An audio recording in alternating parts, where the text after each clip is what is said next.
Welcome to People and Profit. This week we're looking at the future of work. Coming up, does the permanent job have a future? As the gig economy grows, we report on how French web developers are hiring agents to represent them. As technology revolutionises the workplace, what will change for hiring and firing? We speak to a HR expert who's written a tell-all book about 20 years in the profession. And does the French right to disconnect really mean you can stop replying to emails outside of working hours? We take a look at the law's impact a year after it was introduced. Now, the warnings have been many and varied. The permanent job is dead. Robots and artificial intelligence will replace human workers. However true that might be, it is true that the world of work is changing, and more than ever, we need to learn new skills to stay relevant. In 2016, the World Economic Forum estimated that just over half of the global working age population were employees contracted to work for an employer. 13% were self-employed or freelance, 4% were unemployed.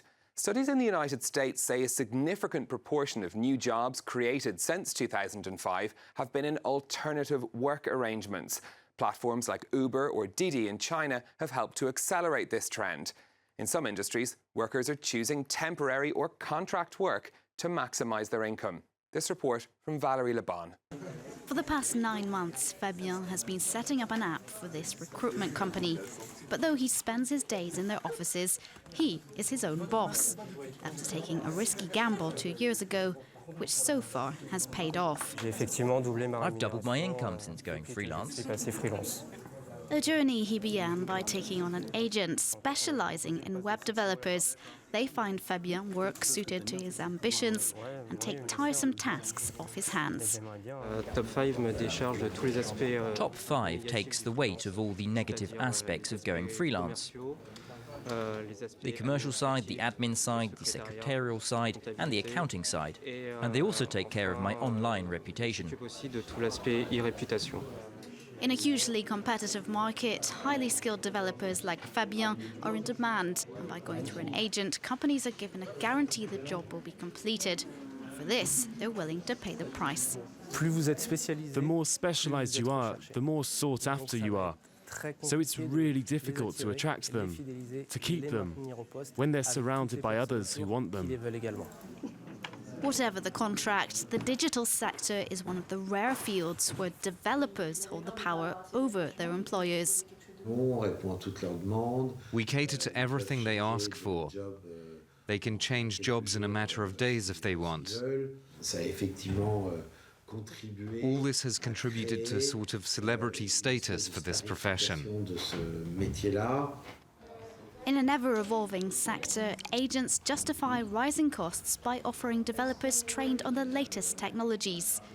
Today, if a developer sets his price at €500 a day, in 6 months or a year, he'll be even more expensive because his skill set will be more significant.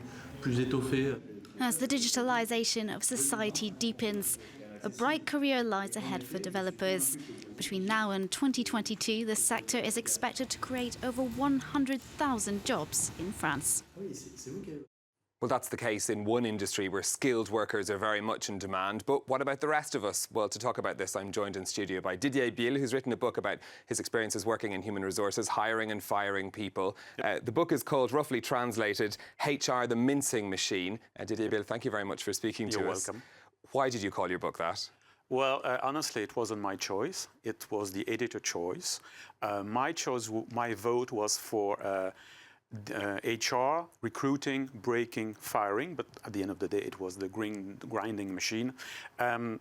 Still pretty brutal as a title. It is. But it is also my experience from HR that today HR are becoming more and more brutal in the way they are treating people, and especially in the way they are firing people. A few years ago, I won't say that I wasn't firing people with no clear reason, but at least we were more cautious about people and the way we were handling the case. Today, it's very brutal. I mean, today you can be fired in less than 15 minutes. And I suppose for those of us that might be worried about job security going forward with changing technology and all that, how do you avoid, I suppose, being the person, there being a case against you, or how can you prepare for it? Unfortunately, there is no certain way to avoid being the next. I think we have to be prepared that at the end of the day, we will have to move from one job to another, sometimes willingly, sometimes because you don't have any other choice.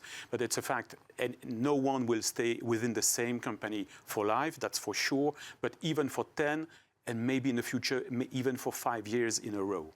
So how do you prepare for that as an employee? I think the best way is to keep on investing in you, learning, still being at the top of your expertise, even if you have yourself to pay from your own pocket. Because we should not count on companies to invest in ourselves anymore. We have to take care of our expertise and being still and constantly at the top of it. So rather than thinking of having a permanent job, we should be thinking about a job for a few years? Yes, and also to keep in mind that to constantly refer to yourself and to your knowledge and expertise as what is my value on the market. And if at some point my value on the market might be lower than the next guy, well, I should worry about it and invest in myself, learn, go to training session and so in order to, if I have to find another job, because I don't have any other choice, or because I've been fired, okay, I will be able to promote myself. One of the, of course, here in France, workers have quite a lot of protection in their contracts. There's been changes to French labour law in the past year, which is going to make that different. Is it going to be a big change of removing security, do you think? Yes and no. From a theory perspective, yes, but in the real world today, even if you have a permanent contract, you can be fired on the spot like that. So basically what we call the CDI, permanent contract, it doesn't exist anymore. Is it necessarily a bad thing that workers don't have those protections? It's a very good question. I don't know if I have the answer. I think that from a company perspective, it's a good thing. I don't say I agree with that, but it's a good thing to have the opportunity to adapt its workforce to its workload, basically on a day-to-day basis then. From an employee perspective, that's probably not such a good thing, not to be able to think on the long term about your financial situation, your family situation, and so on. Especially in France, because in France, if you don't have a permanent contract, you cannot have a loan from a bank. You cannot even find a flat to rent. So if we change the whole mentality of the French society, yes, it would be less a problem. And it would be probably beneficial for companies.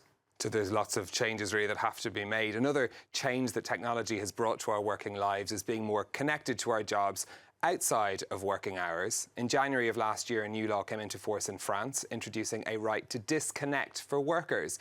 But has it made any difference? Yuka Roya reports. Texting back, checking emails or answering calls. Workers stay connected even in their free time. But that practice could eat into the work-life balance and eventually ruin a career. That was the case for this former consultant. For him, the requirement to be always on didn't stop at emails. During my holidays, I spent half the time doing conference calls with Japan and China. I received phone calls every morning. My boss actually told my business partners in those countries that they were okay to do that. He lost his job after suffering a burnout and decided to sue the company. His lawyer, however, says that the new right to disconnect law, enacted last year, does not help in this case because there are no penalties for failing to comply with it. While establishing employees' rights to sign off after work for the first time, the law obliges employers to put in place procedures for staff to exercise this right. Companies must also have mechanisms to regulate the use of digital tools. Raise your hand if you ever get irritated when people don't reply to your email the same day. One startup is organising workshops for employers. The aim is to question their current work culture and put the law into action. Executives and managers must commit to not sending out-of-hour work emails to show a good example. Some have taken steps to implement the new rules. A few months ago, this company introduced computer software to track its staff's online activities. When an employee accesses his work emails from outside more than 5 times a month, the system flags it up. His superiors are then called in for discussion to identify the problem. The managers could then speak about how they're having staff shortages or difficulties with a particular project. So the goal is to let them talk about their problems and then try to find a solution together. Despite the law, studies show that a large majority of French employees still remain connected after work. Well, HR expert Didier Bille is still with us.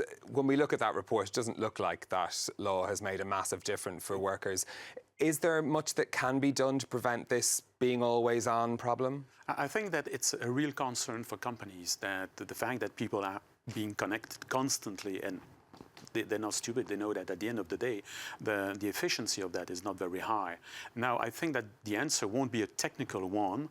I think it will be more a question of disciplining yourself, and which is much harder to discipline your boss by having some rules between you and your boss, because we are all different. I know people that don't want to be connected or are not connected during the weekend, and I know plenty of other people who don't have any problem being called during the weekend. In fact, they prefer to be called during the weekend or to spend 2 hours during the weekend dealing with their emails than to have a ton of emails to deal on the Monday morning.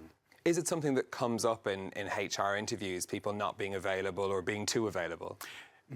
Well, more and more people during interviews are clear about the fact, well, I've got a family and I would prefer not to be contacted during the weekend. So if, for the sake of the position, I have to be available 24/7, unfortunately, that job won't be for me. And is that a good strategy to take, just to be clear about where your limits are? I think if you say so, obviously it will drastically decrease your likelihood to get the job. But if you get the job, it will put you in a stronger position to negotiate with your boss and say, well, I was clear from the very beginning that I wasn't available during the weekend. Okay, Didier Bille, HR expert and author, thank you very much for speaking to us.